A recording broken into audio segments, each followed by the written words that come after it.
The Red Death had long devastated the country.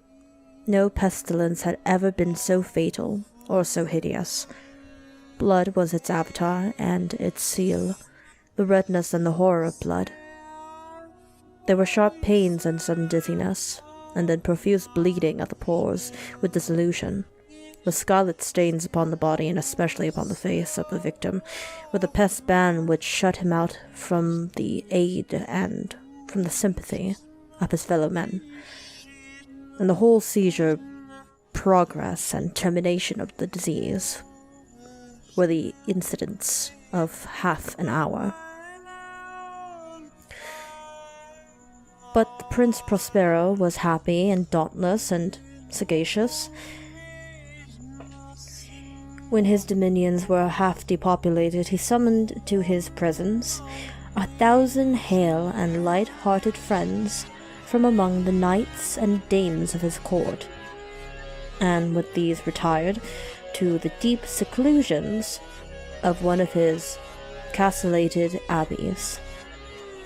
This was an extensive and magnificent structure, the creation of the prince's own eccentric yet august taste. A strong and lofty wall girdled it in. This wall had gates of iron. The courtiers, having entered, brought furnaces and massy hammers and welded the bolts. They resolved to leave means neither of ingress or egress to the sudden impulses of despair or of frenzy from within. The abbey was amply provisioned. With such precautions, the courtiers might bid defiance to contagion. The external world could take care of itself. In the meantime, it was folly to grieve or to think. The prince had provided all the appliances of pleasure. There were buffoons, there were improvisatores, there were ballet dancers, there were musicians, there was a beauty, there was wine. All these and security were within. Without was the Red Death. It was toward the close of the 5th or 6th month of his seclusion, and while the pestilence raged most furiously abroad, that the Prince Prospero entertained his 1,000 friends at a masked ball of the most unusual magnificence. It was a voluptuous scene, that masquerade. But first let me tell of the rooms in which it was held. There were 7, an imperial suite. In many palaces, however, such suites form a long and straight vista, while the folding doors slide back nearly to the walls on either hand, so that the view of the whole extent is scarcely impeded. Here the case was very different, as might have been expected from the Duke's love of the bazaar. The apartments were so irregularly disposed that the vision embraced but little more than one at a time. There was a sharp turn at every 20 or 30 yards, and at each turn a novel effect.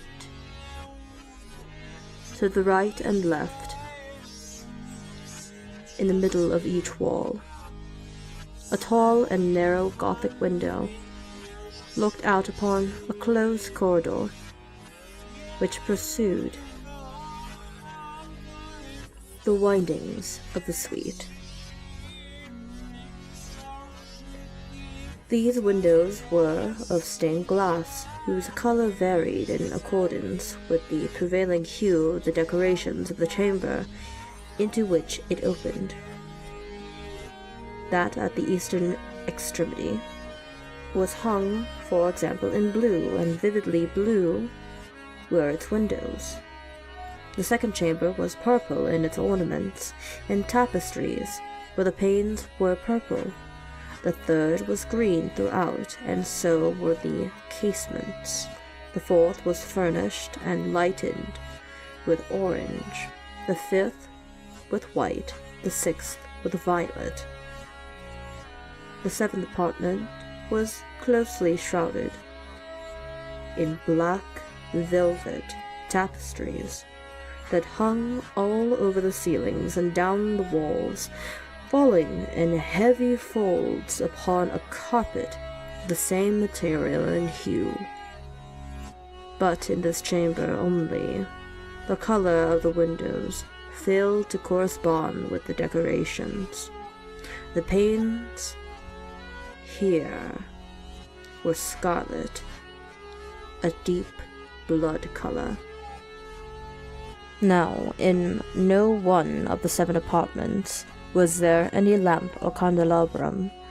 Amid the profusion of golden ornaments that lay scattered to and fro or depended from the roof, there was no light of any kind emanating from the lamp or candle. There stood, opposite to each window, a heavy tripod bearing a brazier of fire that projected its rays through the tinted glass, and so glaringly illuminated the room, and thus were produced a multitude of gaudy and fantastic appearances. But in the western or black chamber, the effect of the firelight that streamed upon the dark hangings through the blood-tinted panes were ghastly in the extreme, and produced so wild a look upon the countenance of those who entered that there were few of the company bold enough to set foot within its precincts at all. It was in this apartment also that there stood against the western wall a gigantic clock of ebony. Its pendulum swung to and fro with a dull, heavy, monotonous clang.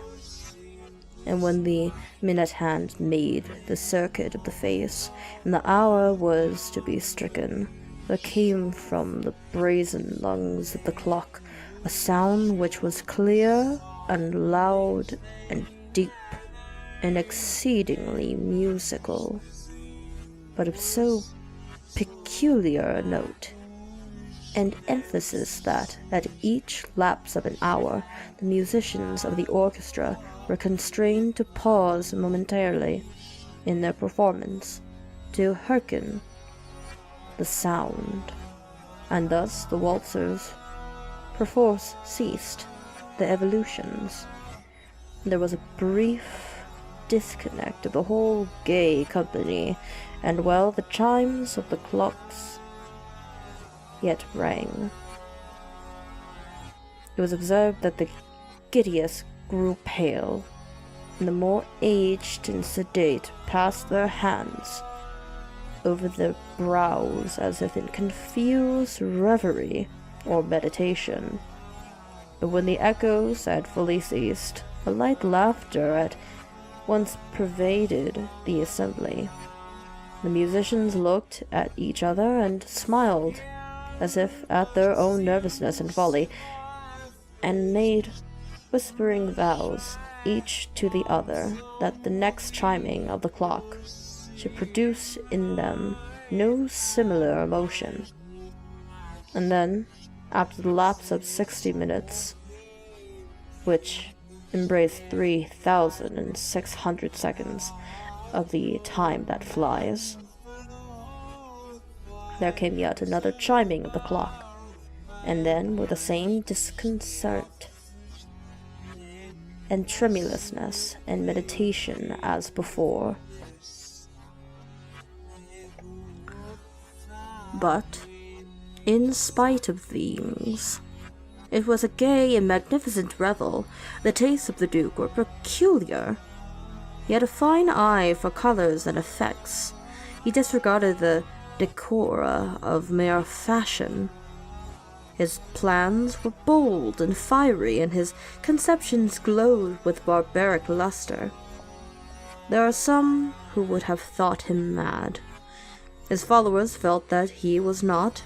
It was necessary to hear and see and touch him to be sure that he was not. He had directed in great part the movable embellishments of the 7 chambers upon occasion of this great fete, and it was of his own guiding taste which had given character to the masqueraders. Be sure they were grotesque. There were much glare and glitter and piquancy and phantasm, much of what has been since seen in Hernani. There are arabesque figures with unsuited limbs and appointments. There were delirious fancies, such as the madman fashions. There were much of the beautiful, much of the wanton, much of the bizarre, some things of the terrible, and not a little of that which might have excited disgust. To and fro in the 7 chambers there stalked, in fact, a multitude of dreams. And these, the dreams, writhed in and about, taking hue from the rooms and causing the wild music of the orchestra to seem as the echo of their steps, and anon there strikes the ebony clock which stands in the hall of the velvet, and then for a moment all is still, and all is silent, save for the voice of the clock. The dreams are stiff frozen as they stand, but the echoes of the chime die away. They have endured but an instant, and a light, half-subdued laughter floats after them as they depart. And now again the music swells, and the dreams live and writhe to and fro, more merrily than ever, taking hue from the many-tinted windows, through which stream the rays from the tripods. But to the chamber which lies most westwardly of the 7, there are now none of the maskers who venture, for the night is waning, and there flows a ruddier light through the blood-colored panes, and the blackness of the sable drapery appalls, and to him whose foot falls upon the sable carpet,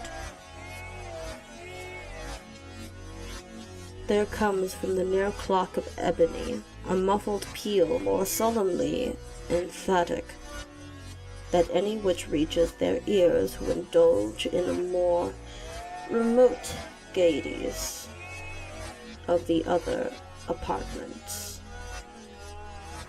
But these other apartments were densely crowded, and in them beat feverishly the heart of life, and the revel went whirlingly on, until at length there commenced the sounding of midnight upon the clock, and then the music ceased, as I have told, and the evolutions of the waltzers were quieted, and there was an uneasy cessation of all things as before. But now there were 12 strokes to be sounded by the bell of the clock, and thus it happened, perhaps, that more of thought crept, with more of time, into the meditations of the thoughtful among those who revelled. And thus, too, it happened, perhaps, that before the last echoes of the last chime had utterly sunk into silence, there were many individuals in the crowd who had found leisure to become aware of the presence of a masked figure which had arrested the attention of no single individual before, and the rumor of this new presence having spread itself whisperingly around, there arose at length from the whole company a buzz or murmur expressive of disapprobation and surprise, then finally of terror and horror and of disgust. In an assembly of phantasms such as I have painted, it may well be supposed that no ordinary appearance could have excited such sensation. In truth, the masquerade license of the night were nearly unlimited, but the figure in question had out-Heroded Herod, and gone beyond the bounds of even the prince's indefinite decorum. There are chords in the hearts of the most reckless which cannot be touched without emotion. Even with the utterly lost, to whom life and death are equally jests, there are matters of which no jest can be made. The whole company, indeed, seemed now deeply to feel that in the costume and bearing of the stranger neither wit nor propriety existed. The figure was tall and gaunt, and shrouded from head to toe in the habiliments of the grave. The mask which concealed the visage was made so nearly to resemble the countenances of a stiffened corpse that the closest scrutiny must have had difficulty in detecting the cheat. And yet all this might have been endured, if not approved, by the mad revellers around. But the murmur had gone so far as to assume the type of the Red Death. His vesture was dabbled in blood, and his broad brow, with all the features of the face, was besprinkled with the scarlet horror. And the eyes of the Prince Prospero fell upon this spectral image, which, with a slow and solemn movement, as if more fully to sustain its role, stalked to and fro among the waltzers. He seemed to be convulsed, in the first moment with a strong shudder either of terror or distaste, but in the next his brow reddened with rage. "Who dares?" he demanded hoarsely of the courtiers who stood near him. "Who dares insult us with this blasphemous mockery? Seize him and unmask him, that we may know whom we have to hang at sunrise from the battlements." It was in the eastern or blue chambers in which stood the Prince Prospero as he uttered these words. They rang throughout the 7 rooms, loudly and clearly, for the prince was a bold and robust man, and the music had become hushed at the waving of his hand.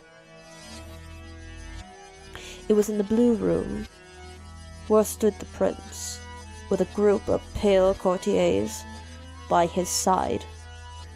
At first, as he spoke, there were a slight rushing movement of this group in the direction of the intruder,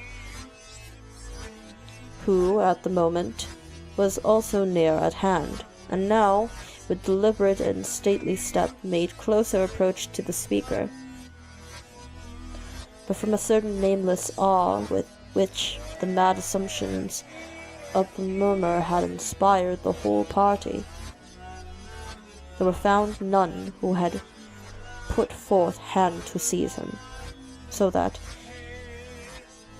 unimpeded, he passed within a yard of the prince's person, and while the vast assembly, as if with one impulse, shrank from the centers of the rooms to the walls, he made his way uninterruptedly, but with the same solemn and measured step which had distinguished him from the first, through the blue chamber to the purple, through the purple to the green, through the green to the orange,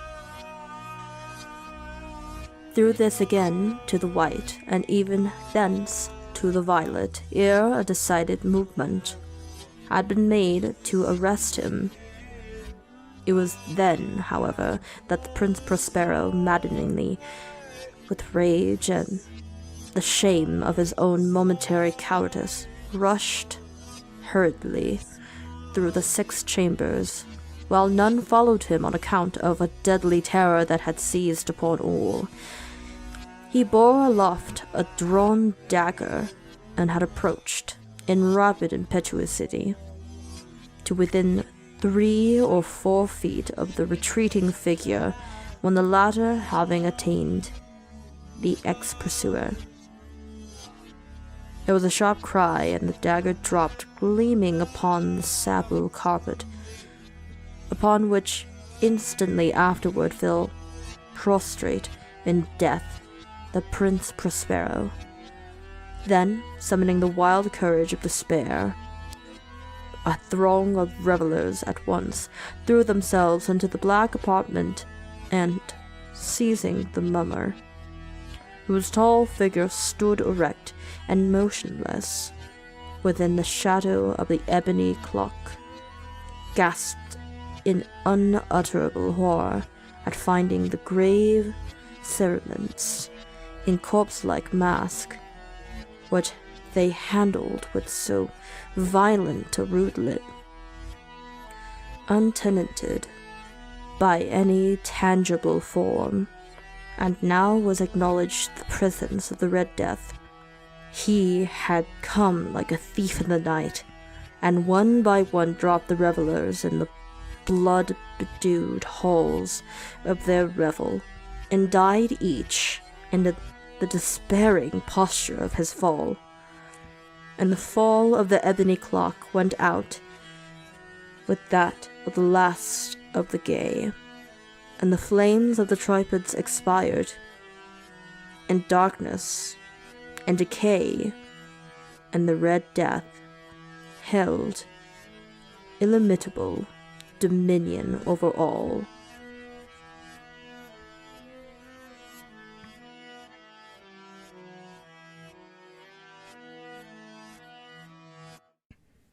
Why, hello there. This is Explicit Censor. If you enjoyed the video, why not like, share, and subscribe? We'll do our best to get videos out as soon as possible. If there is a story you'd like us to narrate, or a character you'd like me to try and voice, let us know in the comments below. Until then, this was Explicit Censor.